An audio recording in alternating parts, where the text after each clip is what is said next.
You were tuned in to episode 96 of Goodfellas Podcast. It's your boy G5 Jeff TV, aka G5, aka 5, aka the Guru. Per usual, got my main man with me, Boxing First Vlog, aka the General, aka Blunt, aka Blunt Bayless, aka Mr. 1K in the building. What is going on, family? Oh man, another day in these boxing streets trying to get to these main events this weekend. Let's make it happen.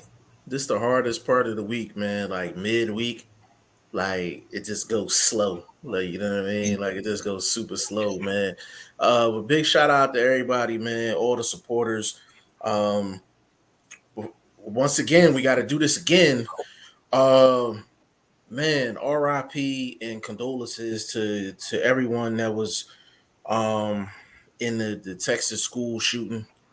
Um just you just hate to hear things like that, man, and it just brings out a lot of emotions in people, but it really just goes to show like you can have a million good people in a crowd, and all it takes is one dumb one to change the whole mood. You know what I'm saying?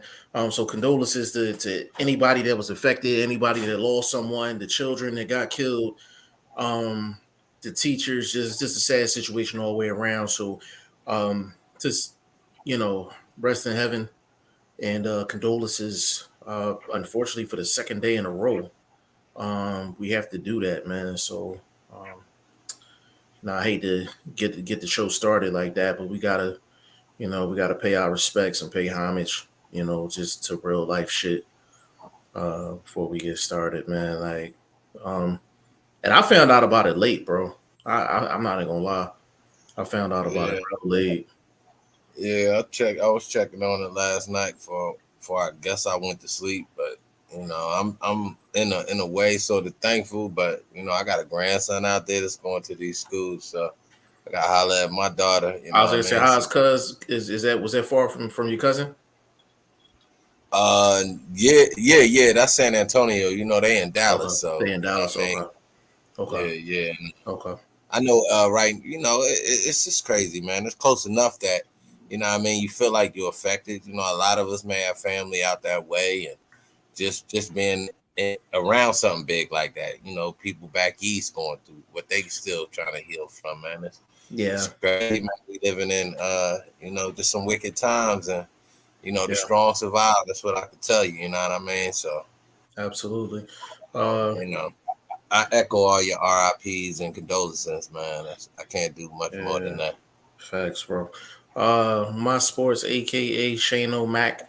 I said soon home. I'll be on. Brendan Jackson in the building. Big shout out to you, family. Said R.I.P. Oleg Prudke. Oh yeah, that was the guy. He said a fighter who lost his life fighting for Ukraine against Russia. Yeah. Um, Wow. we living in a war zone, man. Like it's R.I.P. All over. Yeah, all it's a over. war. It's a war zone in the real field of military, but it's a war zone just trying to survive in your neighborhoods and in your Mm-hmm. current environments, man. Absolutely. And you not, you might not consider yourself a soldier, but you kind of got to start having soldiers mindsets and keeping your head on the swivel and really just playing people a little closer than you normally do. You know what I mean? Really Facts. just reading vibes and what I mean. I don't know, bro. I just everybody keep It's their head up. You know what I mean? Keep your chin yeah, tucked, eyes up, baby. Head on the swivel. absolutely. Absolutely. Big shout out to the hottest strength and conditioning coach in the business, Rob Acosta in the building. Said, "What's good, y'all? What's good with you, bro? Man, you doing your thing, man. I actually gotta get you on soon, man, because I seen you doing a workout drill with Malik Warren. I think y'all was at a park or a track somewhere, and I found it real interesting. I never really seen that before, so I really wanted to get your insight on like what was the um kind of like the method behind it. The last video you did, yeah, the last video you did with Malik Warren. I just never seen that before. Vlog, I'll send it to you. You might have seen it already, but I'm gonna send it to you after the show. I never seen it kind of done like that. So I'm definitely gonna hit you up about that for sure. He said these fighters are actually on the battlefield. Yeah, man. Yeah, it's it's crazy, man. Like it's really crazy. A lot of people fight for their country. That's why I always felt like, not to really just get off topic like that, but really, I feel like anybody that fights for their country and they carrying around them chopsticks for their country and they done put in years of fighting for their country, like you shouldn't see none of them want or need for anything. Like they should have money in their pocket. They should have a place to stay. They should have a car to drive. You know what I'm saying? And they should have health benefits, man. You see too many of them dudes out here and they walking around with the homeless. You know what I'm saying? Like it's just, you know, I don't even want to get into it because this is going to turn into a non-boxing show. You know what I'm saying? Robert Costa said a track. I figured you was at a track, man, but I just thought the exercise was just real dope. Like it looked like you was working on explosiveness. You know what I'm saying? Um, Correct me if I'm wrong, but we gonna get this thing started, man. Man, Tank Davis and Rolando Romero. We had a media workout today that was on Mayweather Promotions, and we getting close, man. We are getting we getting really really close. Hey Rob, maybe tomorrow we can have you on, man. Chop up some game, man. That'd be great. Um, but I didn't watch the media workout vlog. Did you watch any of it or? Saw a little bit on the gram. You know what I mean? Just the normal. What I mean. I kind of know everything I need to know. I'm still just doing my Mm-hmm. X's and O's inside the ring. You know what I mean? They both looking fit. Both look like they ain't gonna have no trouble making weight. I Yeah. got a question about how they labeling the fight as a WBA world title fight. It's like, Is this what's going 35 on, or bro? 40? Is this 35 or 40? I think it's 35. Really? I could check though. That's a good question because I heard him say, last year he wanted it at 40, but I don't see why it would be at 40 unless because Tank said he was staying at 35 because he talking about wanting to challenge Haney if he win. Well, obviously, that's gonna be another year or so before that would ever happen. But let me double check right now though. But yeah, that's an interesting question though. But I Yeah. seen that's why I asked because it was labeled as a world title. But he do got a strap. He took the belt. He took some kind of strap from the boy from what's the SA boy name? Who's Santa Cruz? No, the second one, the 140 caddy beat. Pitbull. Oh, Nah, you talking about my man that just fought Keith Thurman. yeah, Why is his yeah, name yeah. is not ringing a bell? I'm sorry. My guy Bruce in the building, man, says salute, brothers. Big shout out to you, bro. Big shout out to you. Hey, Bruce, I did a on one of the podcasts. I put a video up of a fight, and it was on somebody else's channel, and they flagged me for it. Now I challenged it and I won the challenge. But have you had any of your like videos like copyright flagged, like when you're showing like your Tuesday night fights and all that? Just curious. Burt Wood in the building. Big shout out to the OG. Said G5 is gonna be a long, short night for Rolly. I watched Rolly last 5 fights. Good luck versus Tank. You know what, Burt? And vlog and I touched on this yesterday. It's a lightweight, bro. Oh wow, so it's 35. It's 35. Wow. Okay. Um yeah, Bert, the thing about this fight is the thing that makes the fight so interesting is Tank can make this an easy fight or Tank can make this a very difficult fight for himself. It's really on Tank how he goes about it. So I'm kind of curious to see what tank are we gonna get, you know? And I'm really just looking to see if he's gonna carry some emotions inside of the ring because we haven't really seen that from Tank. But he seems to like genuinely not like Broly. And you never know how a fighter gonna fight when they coming in the ring and they genuinely don't like their opponent. You know what I mean? It's not a gimme. They gonna come in and fight smart.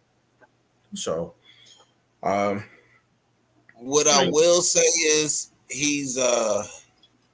I think he's more of the polish between the two when facts. it comes to control of emotions, kind of being around Floyd and that big, machine that they got. So I'm sure he's been schooled a little bit more than your normal fighter on just, the P's and Q's of the game, so to speak. So I'm giving him that edge as far as keeping control of the emotions and, a lot of how your anger can, get ahead of you sometimes. And, you may take a wrong step when you're too mad. So I think I'll give him the edge with that psychologically. Tank. Yeah. Okay. Bruce, he says, yeah, some. He said, yeah, some they strike and some they don't. The thing is, don't play the sound. You'll see the different ones they let slide and use them. Top rank usually hits you. It's about right. We usually don't play the sound, which was why I was surprised they hit me with the copyright because I didn't have the sound on, and it was for a video that was already out for like 3 months on somebody else's channel. You know what I'm saying? So, uh, it's always interesting to see how they. It's always a crapshoot, man. It's. I'm actually gonna message you on Twitter. I'm gonna actually give you my idea that I have. I just want your opinion on if you think I can get away with it. But I'll hit you up later on tonight. Burt Wood G5. What are you drinking? Looks good. This ain't nothing, man. It's a little iced tea. It's a little hot out here, so it ain't nothing crazy. The adult beverages is gonna be this weekend. You know what I'm saying? We're gonna have them. We're gonna have them lined up. If you see me during the week, I'm sipping on something non-alcoholic. So, Busco said bet. Um, bro, question for you. Um, and I thought about this on the way to the crib. Now, kind of the backdrop of this pay per view or this main event is that Tank is leaving Floyd after this fight. I got to thinking, I'm like, do you think that's a marketing ploy? Part of that is a marketing ploy, or do you think that has anything to do with it for this fight to kind of gain some interest? Nah, I think it's just something that's coming to a close. It just happened to be circle around this fight. Could be a reason why this fight is taking place. Floyd last time ability to cash out on an in-house fight, so to speak. Yeah, fair enough. Um now I know you probably heard this story before. I know I did, but I know they had Paulie on a show. I think it's Paulie, Roy, and Tarver. I think they got like a show out or something like that. And Paulie was telling an old story about where Tank and Floyd's beef came from. Now his story had a little twist to it. Now the story that I heard, and I think vlog I think you're probably aware of this story as well, is that Floyd wanted for Tank to live in Vegas. He didn't want for him to be in Baltimore, so he was basically going to set him up, getting what he need, and he wanted for him to be exclusively in Vegas. And Tank decided to stay in Baltimore, and then pretty much when that happened, that's when Floyd is pretty much threatening Tank that he was going to put him up against Lomachenko. And you heard that for a while, and then it kind of just kind of settled down after a while. Now, Paulie gave a little more detail. I'm not going to say that he's wrong. I'll take him at his word. But he said basically that Floyd gave Tank one of his penthouses in Vegas. I think it was like a penthouse and an apartment out there in Vegas. Paid for it, furnished it, all that. Bought him like the Jeep Wrangler trucks, the square box joints. Um, Grabbed him one of those and told him to stay out in Vegas. Like he didn't think Baltimore was a good spot for him. So Paulie said the story is Tank sold the furniture, sold the truck, went back to Baltimore and bought a Benz with the money. And that's where the beef started. Um, I mean, leave it up to Paulie Malignaggi to be out here pillow talking in the streets on some TMZ shit. Wherever the beef started, it's got to end at the business table. You know, Floyd ain't on no street shit. You know what I'm saying? So he ain't, like gonna press him on that level as far as like, you owe me or it's coming out purses and this, that, and the third. So I think it just, what I mean? It might be a thing where dude, like, I ain't control, bro. I might have yeah. started like in some sort of setting and, like an orphanage type of background. Grown on that now, Pippin. Go tell me where to live, and he probably don't want to deal with that heat. This shit a motherfucker out here in these deserts, bro. So everybody ain't built for shit. Listen, You know? if he was living out in Vegas, he'd have never had a problem making weight. I'll tell you that much. That's the For goddamn sure. show. For The real. fuck of the He lost put weight on a going he to put on a 11. trash bag suit and stand out in the middle of the street for about a half hour, and he done made weight. Wait. For real. It is hotter than a mug out there.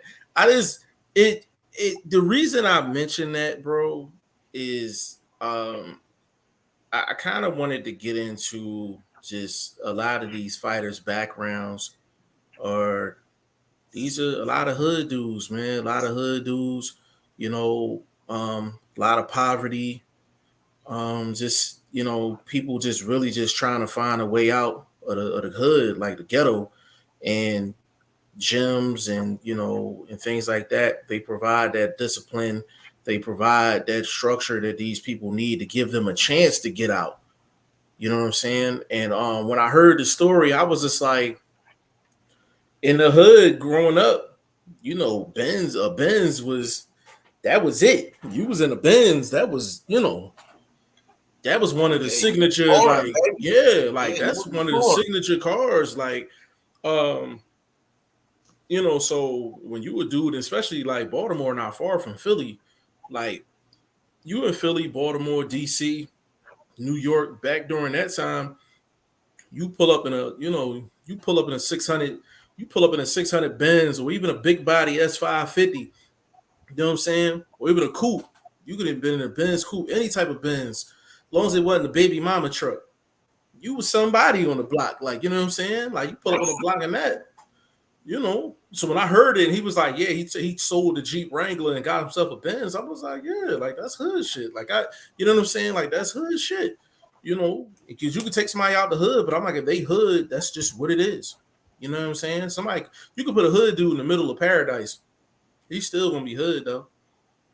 He's Yeah. still gonna be hood. Like it is what it is. So I was just like, I'm listening to the story, and I'm just like, that's just a Baltimore dude doing Baltimore shit. And I'm like, and if Floyd can't understand that, you know what I'm saying? I'm like, you trying to control an adult's life. I know Tank is an investment, but you're trying to control that man's life. And I'm like, that's like somebody telling Floyd, yo, you gotta move here. He would never do that in a million years, even when he didn't have the fame yet. You know what I'm saying? He just wasn't built like that. He wasn't gonna let nobody tell him what to do.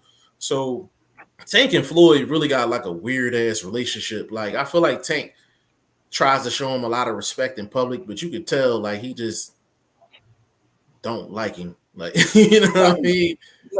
You know how you get one of them homies, you just, they get irritating after a while. Mm-hmm. You know what I mean? You can't stay on the basketball court too long. He just, you know what I mean? He talking too much shit. And he probably good too, but you just like, man, I done heard enough of this motherfucker. Yeah, And be that's like you doing too where much. they at, man. You Yeah, know what I mean? They that's a say that fact. happens in coaching. Like the team hear a coach's voice so often, repeated statements, they get burnt out on that, and you need a fresh Yeah, start. So ain't and nothing some wrong with that, man. yeah, ain't nothing wrong with it. It's just I mean, if you look at it, I think Floyd gonna be all right, bro, because he got a nice little young crop of dudes. I mean, youngsters. I'm talking about 18, 19-year-old cats, 2, 3 fights in that are real projects and that are compelling projects to be able to mold because these dudes got skills. You know what I'm saying? So I think Floyd will be all right. I think Mayweather Entertainment. I don't think they're gonna be right back major players because they still have fighters that need to grow a little bit. But I think future wise they'll be all right. Yeah, what you think of?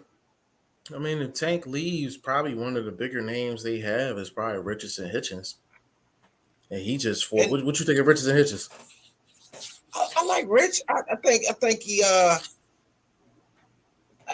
power. Nervous about that power. You know what I'm saying? So that means your defense got to be at a 12. If everybody else at a 10, your defense got to be at a 12 because you lack that power. So you definitely got to be evasive, kind of like what we seen from Michael Fox.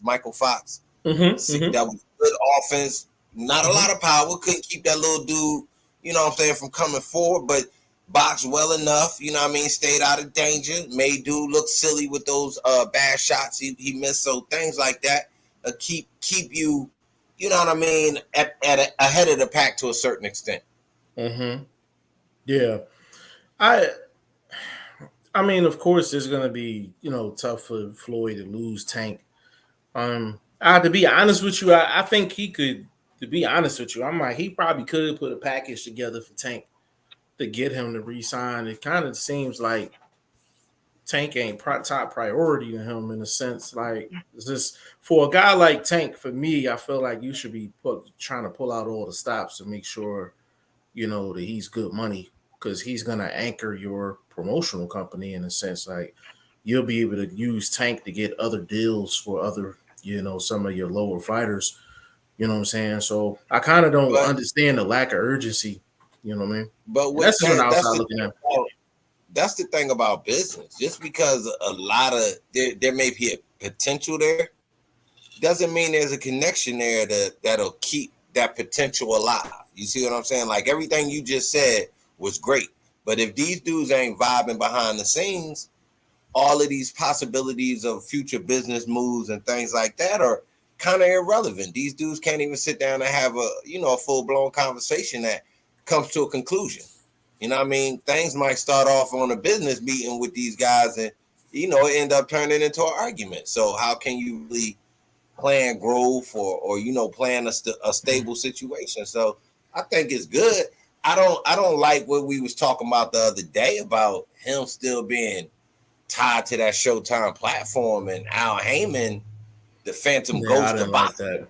Yeah, I didn't like I, that I either. I don't know that that's true either. I mean, you know what I'm saying, I'm not questioning YSM's inside knowledge, and that's I definitely wouldn't do that. I know a lot of you guys are way more in communication with a lot of the backstage players, but it just don't make sense to me that you're free of Floyd, but you're still tied to Showtime.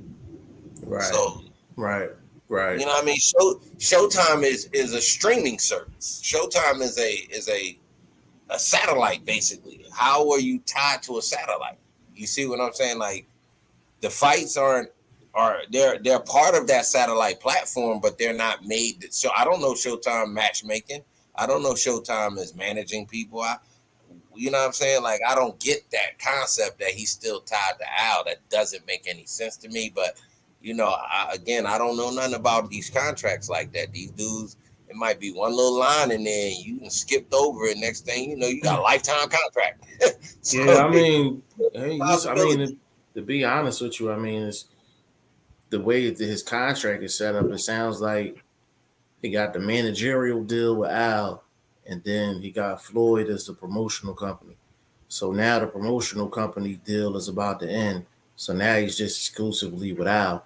But the thing about On the that, manager side, on the on the manager manager side, side, correct. that's different. Then that's different. I mean, yeah. Then the cross the street fights are a possibility now. That's why I said. But it still lands on Al. But I think Yeah, it. yeah, but I don't think Al's if he's the manager, he's not the final. You know what I mean? He's not. No, he You he would have know, final say on that. He would have final say on that. He got final say on all his fighters. That's the how? problem. I mean, as a manager, you don't. The fighters don't work for you. Al You work Al for the different. fighter. Al different. That's what I'm saying. Shit. If you're saying that, then my response to any fighter under these dudes is push this envelope, find out. You know what I mean? Like dig into your contracts, find out where where you're flexible, where you don't, where, because that doesn't make any sense. If you're a manager, that means you're out looking for opportunities for me to grow, to expose my craft, to, you know what I'm saying, be, you know, make money, be seen. You know what I mean? So how are you saying, oh, if these guys, you know, develop a fight through social media, the way things happen, these fighters talking back and forth, and their fight spawns off, they go to Al and he say no, and it's just no. The fuck? Yes, Come on, bro. that's exactly Make what it is. I man, don't know. there ain't no motherfucker walking this planet, no Godfather like that, bro. Not in my estimation. But that's the I'm problem. just saying, I think That's different than other niggas. but There's no that's the fucking way in the problem. world. Anybody that's under Al got the final say. That's just how it goes. He got the Well, final but say. you're not explaining how, and from a manager's perspective. If you So saying basic. from promoter slash manager slash lawyer slash, you know, So counselor, whatever, all of them wrapped up, I could get it where they could kind of have a 50-50 say, but final say, they're not fighting, bro.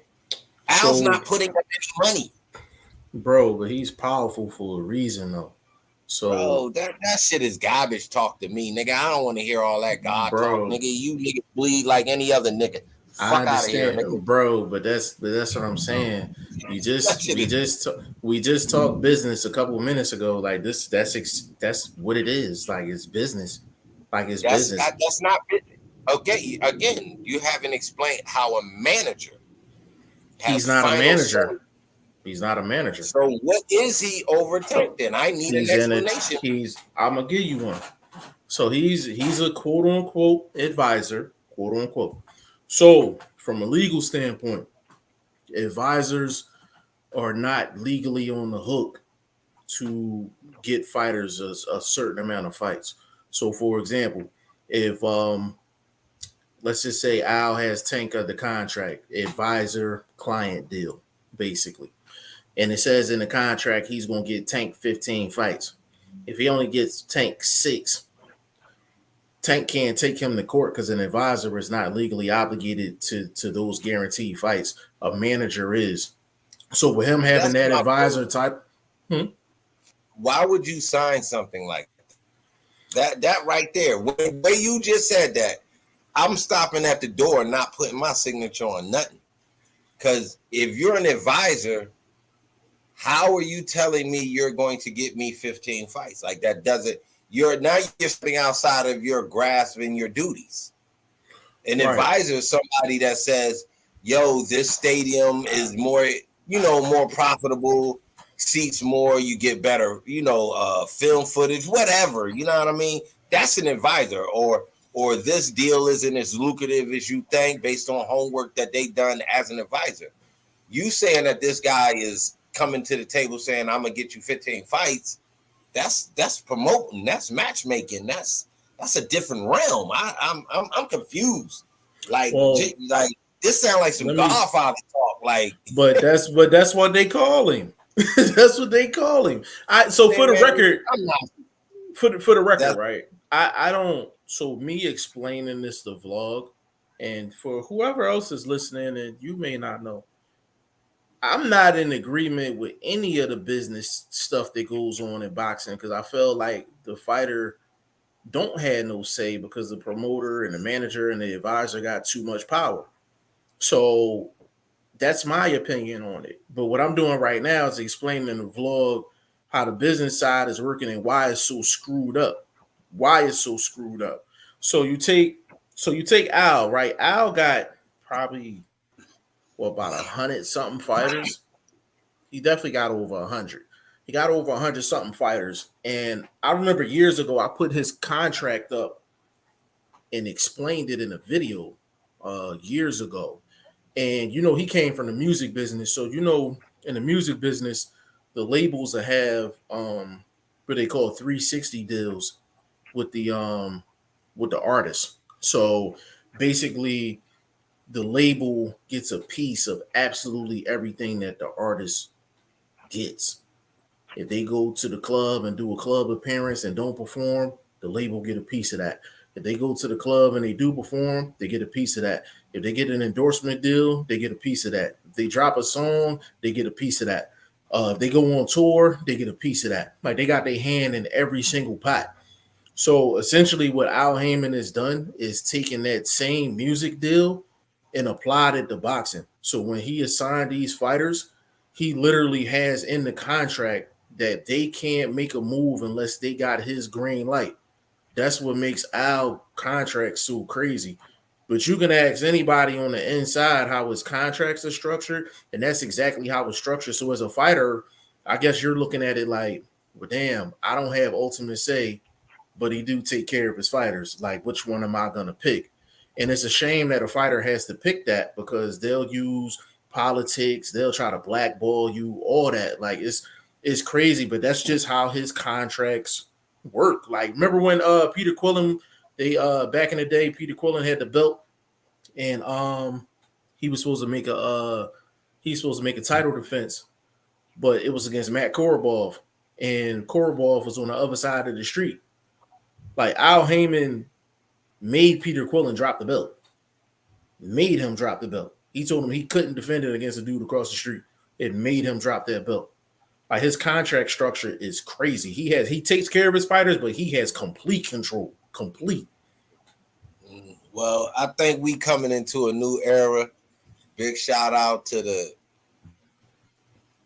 most respectable move I've seen in boxing in many years. A young fighter truly taking control of his career, even if it's to a default in a upcoming present situation. You know what I mean? You try to take 2 steps forward, but currently you're taking a step back. And that's what you can look at in the Devin Haney double fight situation with Kambosos. Might be a step back towards the future. You see more control. I guarantee you out with Bob and them, they're not gonna have the control of him that they had over Bud Crawford. Either they gonna get him the big fights, or he's gonna take those belts and move on to another platform that's able to support the stage that he's on, or that he should be on. You see what I'm saying? So I think we gotta have that now. I think is leaning to that. At some point, Al's contracts come to an end. Unless these some lifetime sign in blood ass contracts, that shit that Al talking to, that shit come to an end, bro. At some point in time. So Tank being still on the young side, I still do believe at some point he can really get whole and true reigns 100% of his career. At least let's say 90, because you still got lawyers and commissions and all of this to deal with. So at least 90% of your career you control. And that's I think these youngsters are really, I thought, starting to come to that. Just like what you said in the music game, the way Al and them did it, shit changed. You got these artists can go make $1 million by themselves off of 1, 2, 3 songs, streaming them and videos and all of that sort of stuff. Now they doing little club venues and get paid and whoopty whoops. So I think the game is flipping. You know what I mean? And I think what Devin Haney did, obviously he was with Dezan 2-3 fights. Now next thing you know, he's gonna be on this top ranked platform, and these youngsters gonna start moving around. They're gonna be bouncing around. Next thing you know, he might be on Showtime in a fight with Tank in a year or two. You see what I'm saying? So you never know, man. I think the game is changing, and the old dogs, the Als, the Bobs, that old way of being some quote unquote slave master type shit. That shit's for the birds, man. You dudes is dying anyway. And again, it's just a young wave, man. Shit changing, bro. You better roll with the times or get rolled over. Yeah, it's and I didn't want to get too deep into it because you talk the business and politics of boxing, man. It's kind of like talking religion with somebody, man. Like it's kind of like a never ending thing, But I mean, Tank got to make some decisions, At the end of the day, man. But he just need to do what's best for him. And I do think the Floyd situation kind of ran its course. Like Tank Tank gets his attention now because it's Tank. Before it was Tank with affiliation with Floyd, but as the years is going on, he's kind of built his own popularity. And Tank walk around without Floyd, he gonna get recognized. You couldn't say that a couple years ago. You know what I mean? So big shout out to Tank. Hopefully he makes the right decision for his career. Burt Wood, G5. Who has the ear of the fighter during the fight? Um, Traditionally, it's the chief trainer. Um, you have some isolated situations like take Bud Crawford. He can hear any of three people in his ear at a time in the corner. So you got isolated incidents like that, but usually the head trainer is the guy that has the fighter's ear. Of course, you got your cut man, and cut man. He's handling the inswell, Vaseline, and all that other good stuff. And then you got the second in command who may get a word in here and there. He usually handling the water bottle and all that. So it really that's the traditional setup, but you do have other setups where there's a chief second or something that might do a lot of the talking, things like that. So um, I'm sure you get that with managers that believe they have the third eye and want to be real handsy with their clients, especially with boxers and being right there beside the ring. I'm sure you've had that battle between head coaches, trainers, and those sort of guys, managers, and other entourage sort of guys. Because a trainer, he doesn't want to be, he doesn't need his fighter overwhelmed with too many voices, guys yelling from all these different places around that ringside. So I think yeah, a really good trainer has a lot of that lockdown before fight night. You see what I'm saying? You're going to get the yelling from the crowd, but I mean that direct right into the corner in between rounds, trying to everybody chiming in, do this, do that, whoop-de-whoop. Even pep talk can be derogatory to what the mission of this particular upcoming round is and what the trainer wants to, a particular fighter to work on. So even pep talk can be a bad thing at times. It just depends on what your trainer is. Sometimes some trainers are more lax, and they the pep talk guy. They the hype man. You know what I'm saying? Not no direction, no no real game plan for that particular fighter. So it's hit and miss with them corner, man. You can get it good yeah. or you can get it bad. I'm glad you followed up with that because I really didn't touch on that part. Basically with the trainers, you have your, like Vog said, you have your the ones that are more so motivators than strategists. You got some cornermen that's more strategists than motivators. You got the great ones that can do both. You know what I'm saying? That's rare though. That's rare that you see that. But you do have I can only think of maybe like a few just corners that are just really different. Like you take like Eubank before he got with Roy. Like Eubank had a head trainer and his father in the corner, and his trainer couldn't say anything.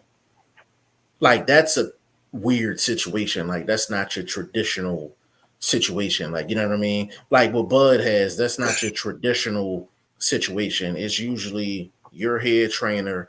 You got one voice that's channeling all the information, and everybody feeds off of that one person and that one voice. That's how it's supposed to go traditionally. You know what I'm saying?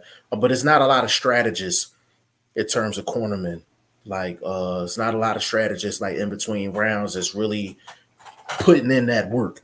You know what I'm saying? There's a lot of dudes that's like they getting a lot of credit and they not really doing a lot of in game adjustments. You know what I mean? We ain't gonna get into no You get names, but you get, I don't know what Amanda Soriano trainer was, but if you listen to him for the different rounds that they shared throughout that fight, he absolutely did not want to have her readjust to make sure she continue to win that fight. And I yeah, blame that on him. I don't even blame her because she's in the heat of the moment.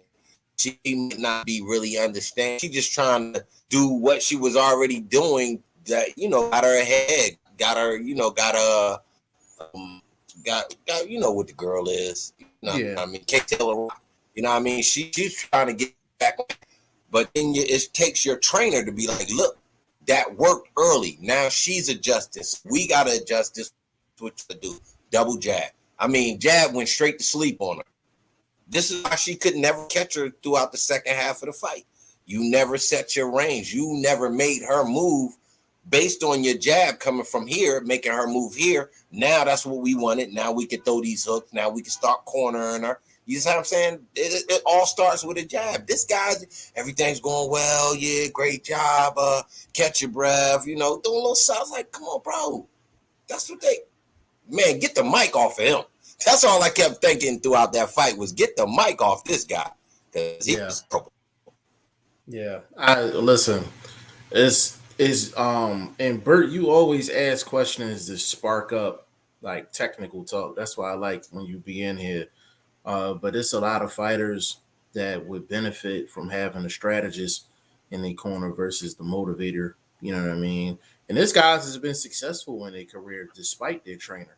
You know, I felt like Danny Garcia could have went further than what he went because his dad didn't give him an ounce of in game advice, not an ounce. He was just go out there with his ass, son. Take this Vaseline, take this water, go. Like that's Angel. Like you know what I mean? Like that's Angel Garcia. Like so, but you got a guy like Yoel Judah. Yoel Judah can do it all. He can motivate. He can give you end game. He can keep it a beam with you too. He'd be like, "Yo, you losing?" Like you know what I'm saying? So you got some trainers that Great do it all. trainer, great trainer, but he couldn't do nothing about his son. You know what I mean? You could be the greatest trainer in the world. What? His son's chin. Oh, it's chin. Yeah, you can't train the chin.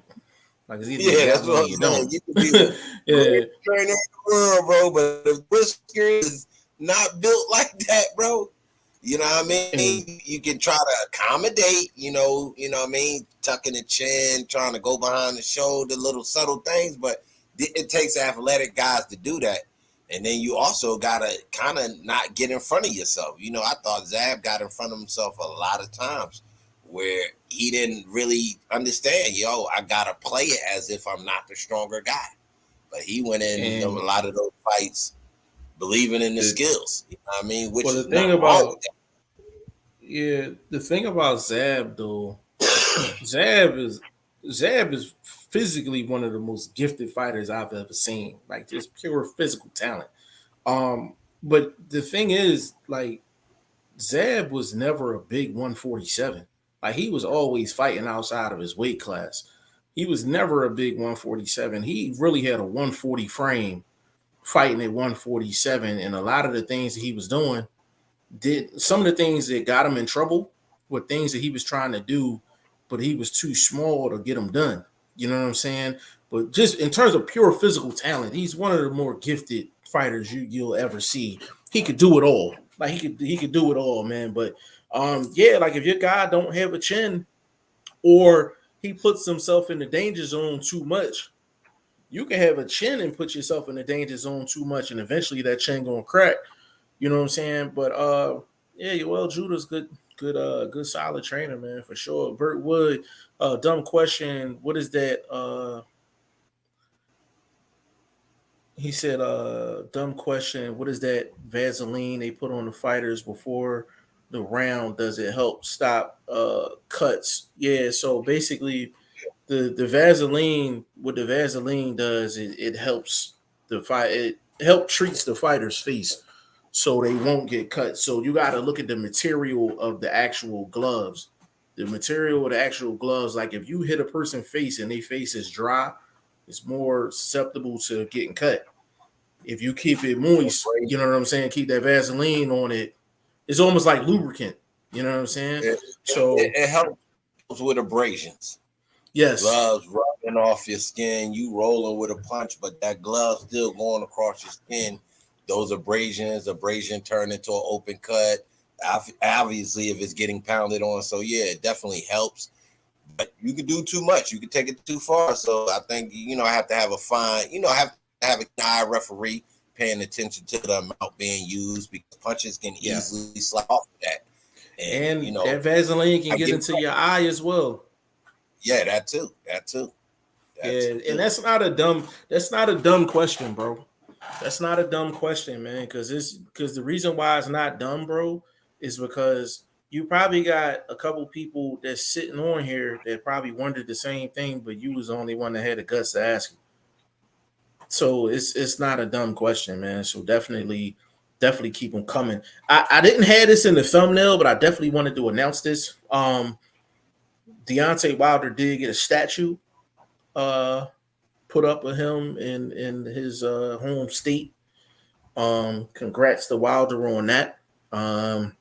He made a speech, but he was talking as if he was going to return to the sport of boxing, which I expected, to be honest with you. But it was good to see him. It's always good to see Wilder, and the fact that his hometown took care of him. Made a statue of him and really just highlighted him and everything that he's accomplished. I think that's a great thing, especially during these times. We got a lot of sad stuff going on in this world, and I'm not trying to compare Wilder's situation to the more serious things we got in this world, but in this day and age, you got to take whatever positivity you can get. You know what I mean? And see one of our strong heavyweight, strong personality type heavyweights get accolades like that, man. It's good to see. You know what I'm saying? And I hope he returns and hope he returns before the year out, man. I could be a pundit in that because look when you're doing it. You know what I'm saying? You doing it off of what a lot can cause 3 straight losses, bro. A lot of people can just say that's 3 straight losses. So it just time, you know what I'm saying? I'm talking about why round. Like, it's not like he was on this historical 42 fight run and y'all did it. You see what I'm saying? Like, you doing it now as if you kind of caught him or something. You trying to pat him on the head and, good, kind of how you tell a young ball player, good job sort of situation. If you're a T-ball coach, you gonna pat the little youngster on top of the head, good job. You know what I mean? That you don't do that to no man. I don't know. I'm just trying to, kind of give it a balance. We ain't all about giving out unnecessary hours. Be real, bro. That's at least 2 straight losses. Nemesis. You know what I'm saying? And you getting statues, and you got a nemesis out here, bro. That's interesting time to get a statue, bro. So what if Fury came Fury came down there and took a picture with his chin next to the statue jaw? Like, would that be cat? Like, you see what I'm saying? Like, come on, bro. Yeah. Like, I don't know, bro. I don't know, bro. I just I can't force of it. Yeah, I just get your point. You gotta maybe pay homage to people while they here because we don't know when they gone. But my thing is, you had 40 some odd fights to do that when he was on one of the most historical knockout runs in history. You could have did that, bro. You want to wait till this dude get, bashed and battered. You know what I'm saying? I don't know. Yeah, and it's like, and then you can look at it that way, and then you can look at it the other way too, because a guy take a loss and he get thrown by the wayside. Nobody talks about him. He kind of loses everything. So you could definitely look at it like, you know what? Despite the fact that he lost to Fury twice, we still gonna salute that man for everything that he's done. So you could look at it that way too. I just feel like every fighter has his kryptonite. I just feel like Fury is Wilder's kryptonite. It doesn't make him any less of a fighter, any less of a man. He's just that Tyson Fury's just a bad man. He's just a bad style matchup for him. I know what I said. What I want people to understand, none of what I said had anything to do with Deontay Wilder. Understood. That motherfucking statue, your timing. Why now, bro? Why not when he was at his peak? You know what I'm saying? When he was on the run. Why are you like, it doesn't make any sense. It's like, it would have been to me because all I would have thought about was him falling around the ring. Tyson Fury putting him in 20. Just, bro, he had good moments in the fight, but the ending was you were laid out on the motherfucking canvas, bro. That's like Well, seeing Nate Robinson and you not thinking about him being on the canvas. Like that's the first thing you're gonna think. So you don't want to go nowhere and Nate's getting some award for something and you can't say you're not thinking that. So again, I think the timing just was, I don't know, bro. It doesn't make no sense, well, man. Let them make it a victory or something. You know what I mean? well. I just I No, I mean I hear what you're saying. I guess for me, I know where I used to work. I know the process you have to go through to get a statue and how long it actually takes. That process takes so long that he probably got approved for that statue before he got on the losses streak with Fury. You know what I'm saying? Like that process takes a very long time. So um based off of what I know, I Okay. highly doubt. I highly doubt that they approved the statue, and like after like the first Fury fight, and you know what I'm saying, and then the two losses, and then it happened. I just know how long that process takes. They probably did approve that statue when he was on his run. You know what I'm saying? I'm But just you know, saying, again, I'm like, you can look at it. timing is You can look at everything. it both ways. Yeah, you can look Yeah, at it both ways because I'm like, whoever did it, you can look at it this way too.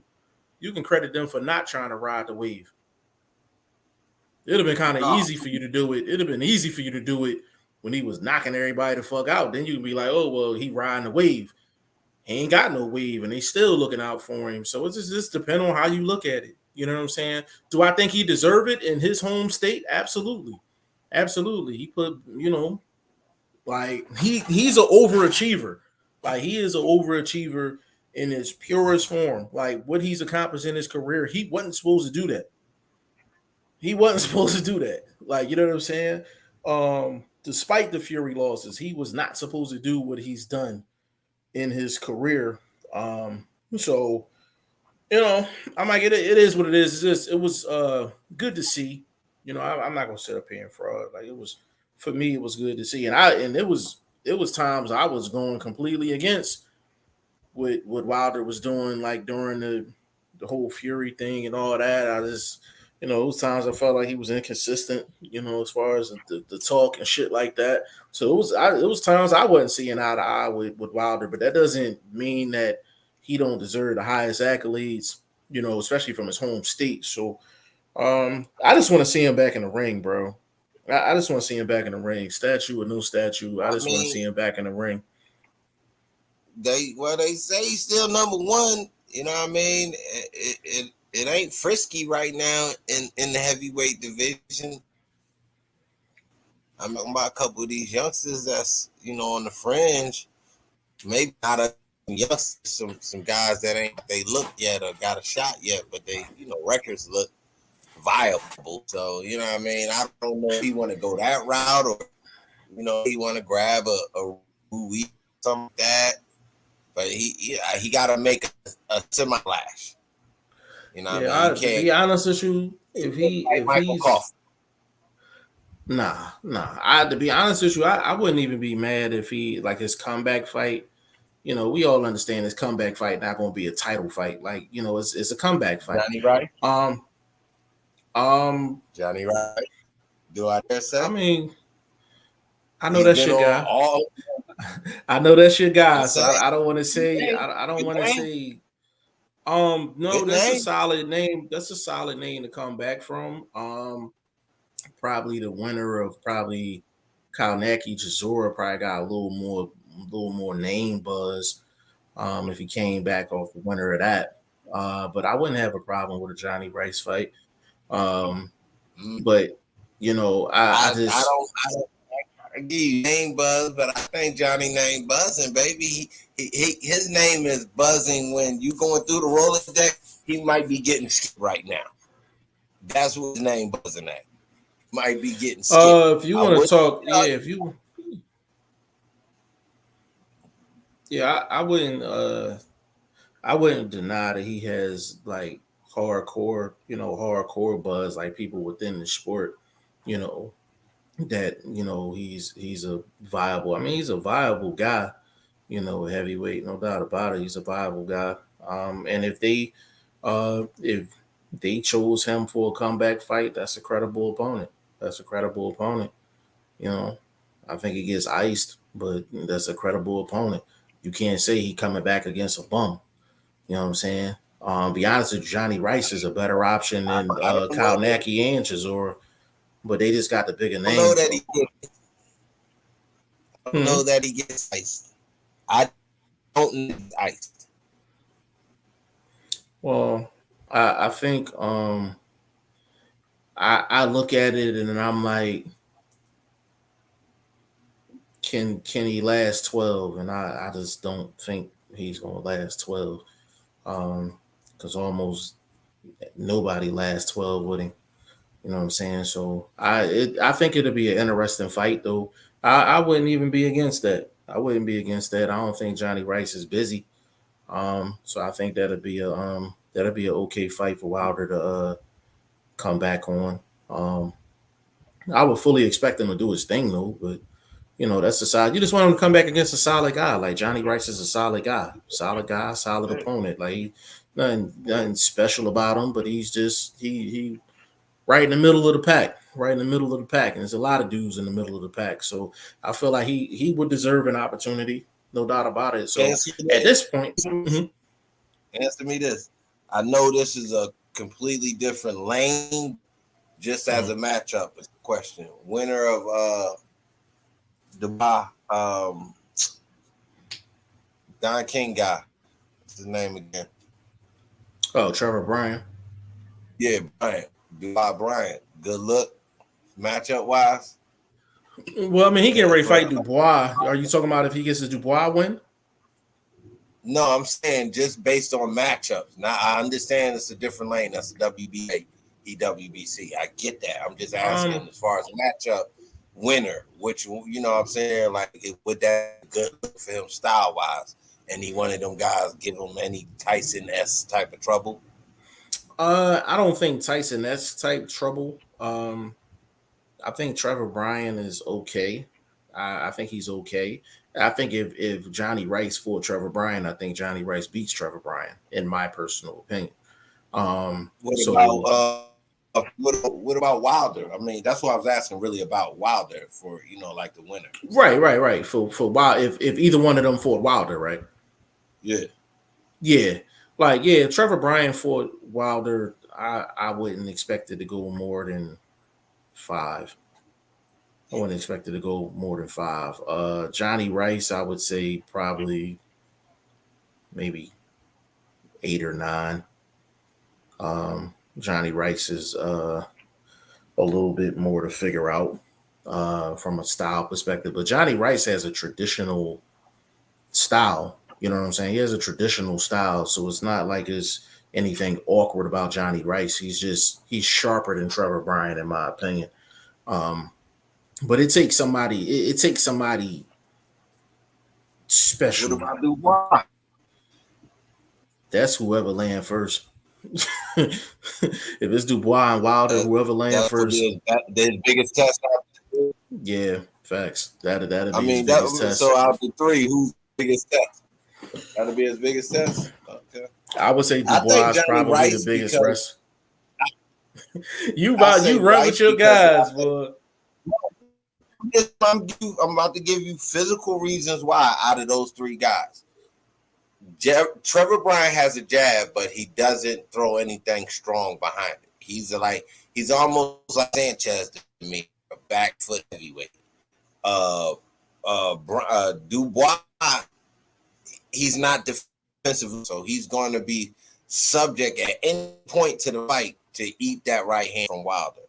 Now you look at a guy like Johnny Rice and the different styles and the different heavy-handed guys he fought, the FA Jog guys and these sort of guys. He's just leery enough fighting. When I say sideways and fighting long, he fights long sideways for his front, where you would think he'd be straight up, coming right behind the jab through the front door. No, Johnny Rice really fight sideways, fight long, and I think it's defensively, which made it hard for Coffee to get off consistently and get what we thought was some developing power with Michael Coffee on that he was going to get him out of there. But you got a guy that's a little tricky, not awkward, but I think tricky enough to give all of these top guys, man. You know what I'm saying? Not that he going to win. I'm not going to say he going in here winning, but I don't think it's going to be as easy for even a guy like Wilder, who not I wouldn't say is the smartest heavyweight in the big picture right now.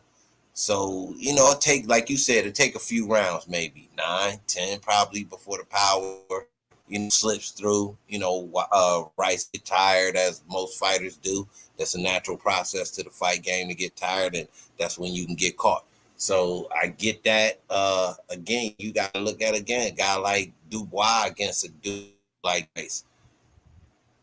Got to show some Yeah. patience and to me, he could lose rounds.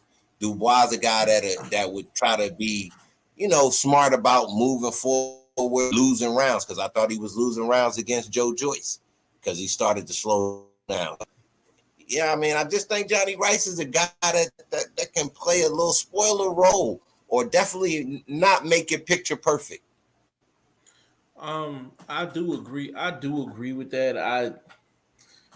If the first time you watch Johnny Rice as the Michael Coffey fight is it's a little misleading. Like Michael Coffey is not. First of all, Michael Coffey started his career extremely late, like hella late. Um, and he's never been technically sound. So anybody that has basic boxing skills with a little bit of physical ability is going to make a guy like that look amateurish. And he made Michael Coffey look amateur in there. Can Johnny Rice do that against everybody? No, he can't. Can he do that against some dudes? Like if I put him up against a Kyle Naki, I think he would make Kyle Naki look like that. Just because Kyle Naki he's not technically skilled. Like he just is volume. Everything is volume. You know what I'm saying? But you take a guy like Dubois, that's a tougher puzzle because he throws in combinations and everything's explosive. You know what I'm saying? So it just Coffee is just that was the perfect matchup for Johnny Rice. That was the perfect matchup for Johnny Rice. You know what I mean? But Johnny Rice is skilled enough. He is a skilled big man. Like, let's get it clear. Like, he's a skilled big man. It's really you got to match him up against the right guys. Like, you can't throw Johnny Rice up against any and everybody. But he would potentially give Wilder the most trouble out of the three because he has physical skills and he's technically sound. Like he's okay. You know what I'm saying? So, um, but that's an option. That's an option. And I just want to see Wilder in there with just he gonna come back. Just a quality dude. That's a quality dude. Johnny Rice is a quality dude. Even if it was like a Chisora or something, like he's a quality dude. You know what I mean? Even though he takes losses, like it's a quality dude. You know what I'm saying? Uh, Um, Man, you see that German heavyweight card going down? God damn, bro, that is a loser's fest, homie. God bless. I'm like, I mean, even the guy that's 18-0, you gotta wonder about that record if he's fighting guy that's 19-57. So even record on it actually looks good on paper, 18-0. That looks good. But you look across no, the shot and it's like, come on. So is that 18-0 for real? This is crazy, man, that they out here giving out boxing licenses to, man, fuck a dude on a losing streak. Bro, man, go to Kroger, homie, and get you a job, bro. I know these supermarkets out here hiring, bro. Like, just don't have to. I think it is, man, me with 8, 9 in a row, bro. I can't. I got to from letting you fight in my city. You know what I'm saying? I don't want to see that, bro. We gotta give somebody else an opportunity. Burt Wood, I heard many fighters brag on White game plan versus Fury. His game plan sucked. G5, let's say you have a son who wants to fight your picks in top three to train your son. I know you live in Philly. If my son was a fighter, who would I want to train him? Um, definitely Bozy. Definitely Bozy would be a good I was pick. going to say, I'm leaving this mother podcast if you don't say Bozy. Yeah, I would say Bozy is probably the top guy. Um, probably uh, Coach Rell. Coach Rell will probably be number two. on my list. And third person is probably Stephen Bradman, uh, J Rock's coach. So I would probably go with them three. But it's a lot of dudes in Philly that are really good coaches, but they may not. There's a difference between coaches and trainers. The difference is trainers will actually work the corner. You got a lot of coaches that don't that's in the gyms and stuff, but they don't actually work the corner as like the chief trainer. You know what I'm saying? So the three names I gave you were just chief trainers. I can get a lot deeper in regards to actual like coaches that don't work the corner. I could probably give you like five, six more names. You know what I'm saying? But that's a good question though. Burt Wood, Wilder versus AJ, yes sir. I wouldn't even mind that fight. To be honest with you, I wouldn't mind it um at all. Chris G Offer, said offer, offer, offer mhm. second Usyk loss, a second Usyk loss. uh yeah, because he'll be coming off of two Usyk losses and Wilder be coming off of two Fury losses. So yeah, even. You know what You I'm paying saying? pay-per-view top dollar prices? They're not gonna show it for free, so I mean I would have a decision to make. I mean I would I would buy it, but not like I've bought worse pay-per-views. Like I've bought worse. You know what I'm saying? I would buy it. I would buy it. Would I be jumping for joy about it? No, but I would buy it. Um Chris G, he said, nah, Kalnacki beats Rice. I don't know, bro. I don't know. I don't know if Kalnacki beats Johnny Rice. Kalnacki, my guy, but Yeah. you know what I'm saying, bro. Rice a different puzzle. He a tricky level guy that he he's the type of guy that's himself. You get a lot of them B level guys just in there to get their check, and they go into the house. You see what I'm saying? But he's a guy that's like, night could be my night, and he'll roll the dice, make it look real funky for you. You know what I mean? So and Kalnaki's not a dude that figures out puzzles. If you're not right in front of him, No. you know what I mean? He ain't gonna be able to let Yeah. his hands go. Well, He's about volume. Johnny Rice could literally duplicate Robert Helenius' game What plan. Helena Like, said. yeah, he could duplicate it to a T and get a win, man. Like, it's just Kalnaki's his. It's not even the willingness; it's just the inability to adapt. Like he has one style, he has one way of doing things, like, and that's it. I'm gonna say, But I'll bet you this. Kalnaki foot was so bad. I don't think that wedding. yeah, That's how bad it was. yeah, He his didn't feet dance at is. I'm telling you, bro. I bet on that. Yeah, he ain't danced at the prom. I'll tell you that much. That's a fact. Like his feet is bad. Like his feet is bad. You know what I'm saying? But that's why he can't get himself out of situations, and that's why he can't get himself in situations. So He needs into help. situation. Yeah. Yeah, he needs Yeah. help to get off offensively. And a lot of his career, guys really ain't. They weren't willing to move and make him move. They was just willing to just stand there and just trade with him. And Yeah.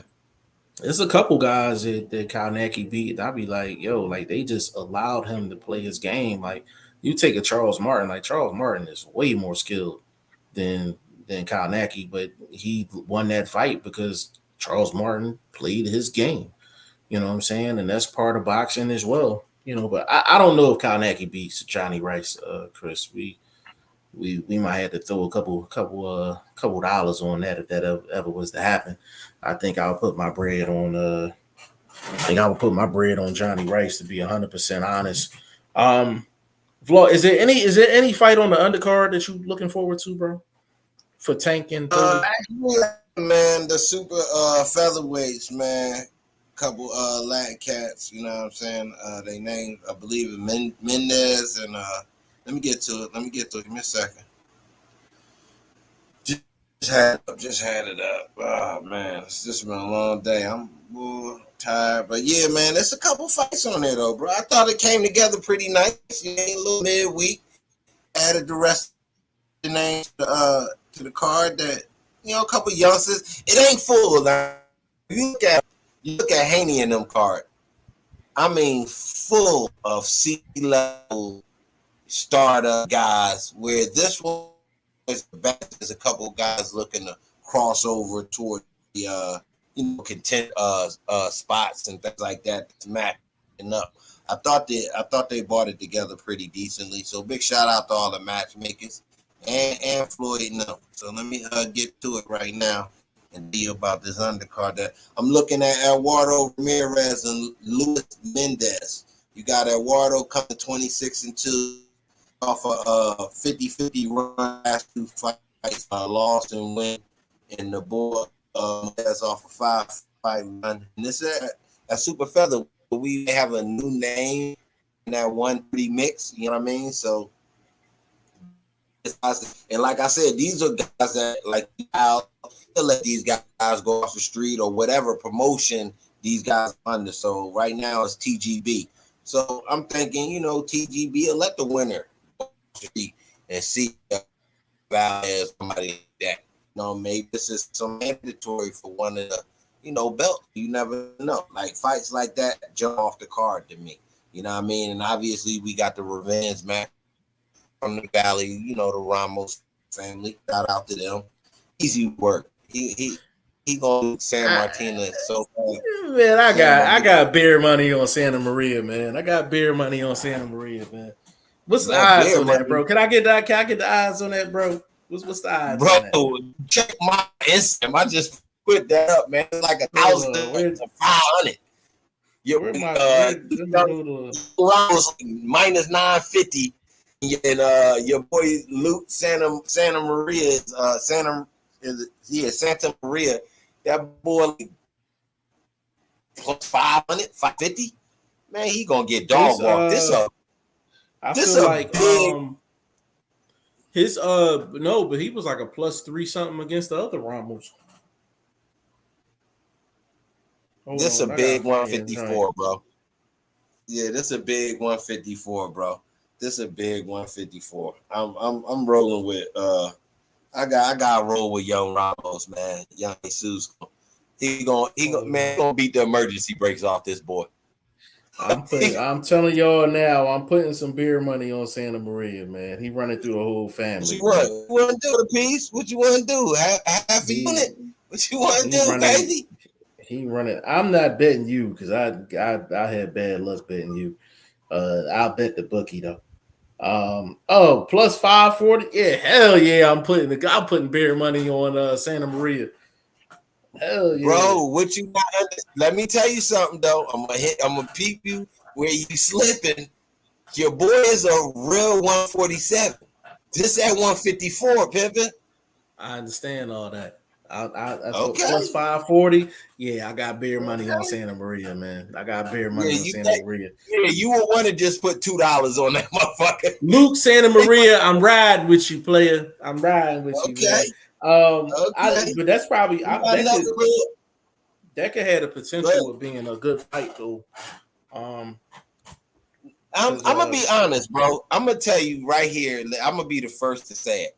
I actually think this event could be kind of interesting, bro. Just from two OGs clashing, any fucking thing can happen. You know what I'm saying? Like, everybody think Laura's skills is still Laura from 6 years ago, bro. This is slowed down, a la Saul Alvarez. Then you going up against another guy, a sturdy dude, always been a sturdy dude. You know what I mean? Never been a guy that guaranteed gonna go in there and get knocked out. So he steps up against bigger fights like Munguia and things like that. It don't go well for him. But this wise is more beneficial to how he fights. And I just think it's gonna be. I see the odds on that one hella lopsided too. Me personally, I ain't looked to bet it yet, but just as a fan, I think it's an interesting fight. I gotta see how fresh. Yeah, I got to see how fresh Sullivan looking. He is coming off a win against a young cat. I think the boy was. I got to look at that. Let me look at that boy record that he just fought again. I don't want to get a boy no credit that he don't deserve. Oh no, dude, he fought was 16-35, bro. Yeah. That was terrible. That was terrible. But you need a win like that though, especially if you're coming off a Yeah, but lopsided loss against a Jaime Munguia. You know what I mean? So you yeah. need to Uh, watch yourself. I'll agree with your You look at first that Lawrence statement. Terrible. situation, huh? I'll agree Would you with your say that? first statement. I'll agree with your first statement. Terrible. But boy, man, I mean, Thomas Lamana, 34, got a KO win in the first round. You know what I mean? You fighting Jake Benedetti, you know, type boy, took him the distance. You know what I mean? I ain't really impressed by the run he been on either. So, a lot of here, bro. This 50-50 fights been in. 3 losses, 3 draws. That's a lot of tread on them tires, bro. That's a lot of tread. So in them 3 losses, you ain't been knocked out. So that meant you went the distance. That's a lot of tread on them tires, bro. A lot of tread. Yeah. Just telling you, man. I don't know.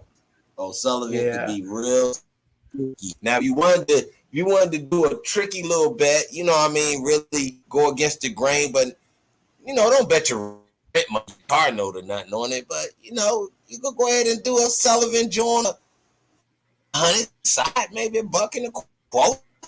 Shit, I throw something on those Sullivan just go against the grain. I'm feeling something, man. They pull up upset. They probably get Laura. You never know. You see what they did to Danny Jacobs. You know what I'm saying?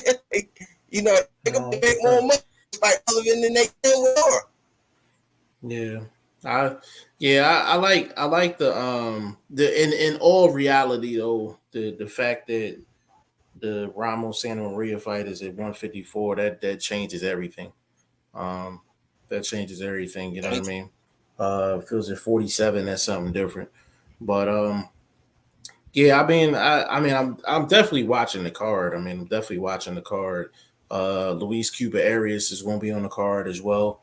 He been talking back and forth with Tony Harrison for the past month or two. I don't know what the origin of that beef is, but I wouldn't mind seeing that fight. I wouldn't Man, mind seeing it. he fighting a boy 18-7. Yeah. That, So that's um, that should be a stay overall the busy card fight. is not. Yeah. It's a Overall, they typical got the typical boy card. Jaleel Hackett coming right back. I like Yeah, that move Hackett. by Mayweather. That's Mayweather Yeah, cat right there. yeah. It's I the like young I like Mayweather Hackett. boy. I like that move coming right back because he just fought like a couple months ago. Yeah, you want to keep them dudes active anyway. Like he should be fighting. He should be fighting 5 times a year anyway. You know Hey, what I he mean? going up against another undefeated guy. I mean, Yeah, so yeah, it's a good look right there. yeah. Definitely. But man, we gonna close this one out, man. Hour 18 minutes strong. You know how Um, we do. yeah. Once again, I might have put Shane in a headlock. It's the second straight day he said he was gonna be here and he ain't here. But I love you anyway. Big shout out to VP Shane. Hold on, last question before we roll. Burt Wood G5 is great things happening at 122 class. Any news? Yeah, Stephen Fulton and Danny Roman. That's coming right Yeah, up. that's That's the right one. in the oven. Yeah, that's right in the You oven. That's getting look ready to me up cook. on IG, Kurt. Got that bet line up already for that one. Yeah. See, 122 always popping. And then Fulton and Figueroa fought not that long ago. So 22 popping. and 22 your was boy definitely could be popping. ready to jump off into that. You know what I mean? In that mix, we could get a super fight at 22, at least before Fulton move. You know what I Yeah. mean? Maybe we can Facts. get Ione and Fulton. You know what I mean? Yeah, It we makes like that. yeah. Some good fighting down there at 118, 22 right now. Yes, it's good Yeah, waters. It's 22 good popping. waters. Yeah, 22 popping, man. Anybody want to get with Shane and ask him why he ain't been on the last 2 shows? You can find him on Instagram at I underscore am Shane the number one. Again, that is I underscore am Shane the number one. But let's get to my man Boxing First Vlog. Give him your social media and give him your spiel, good brother. Man, you see the link you right there, man. We here. We on the gram, crazy enough all the daily boxing numbers, interesting boxing stories. I can't write right now because we still getting the site revamped, but I put out a good story on Instagram about the young Aussie heavyweight trying to, break Jeff Finish record. Get out a look up on Instagram, boxing the number one STVLOG. And just continue support, man. And we appreciate, you know what I'm saying? We don't ask for nothing. A lot of these sites be having their cash apps and all this, that, and the third. We just share the love of boxing because we love it. If it turn into a back, so be it. But for right now, suffer, baby. Absolutely. Well said. We all over the place, man. Facebook, Instagram, Twitter, G5Jeff Oh, TV. Twitter too. Yeah. Yeah, Hit me yeah, up on yeah. Twitter Twitter as too. well. I'm back. Yeah, I'm back. yeah, Twitter as well. And you know, website getting revamped. But once that get done, it's gonna be a lot of written articles being displayed on top of just being content creators, which it ain't really nobody else really doing that really in the game. You know what I'm saying? So it just puts us in a whole nother lane. You know what I mean? Because usually everybody's digital. Like nobody's digital and print these days. So we'll be literally digital and print. So definitely be on the lookout for that. And tomorrow, I'm pretty sure something's gonna come up for us to talk about. But we will be back tomorrow with episode 97 of the Goodfellas podcast. So on behalf of VP Shane, aka Ice Cold Shane, my boy Boxing First Vlog, aka the General, aka Blunt, aka Blunt Bayless, aka Mr. 1K, your boy G5 Jeff TV, aka G5, aka 5, aka the Guru. On behalf of the staff, see y'all tomorrow, episode 97 coming up.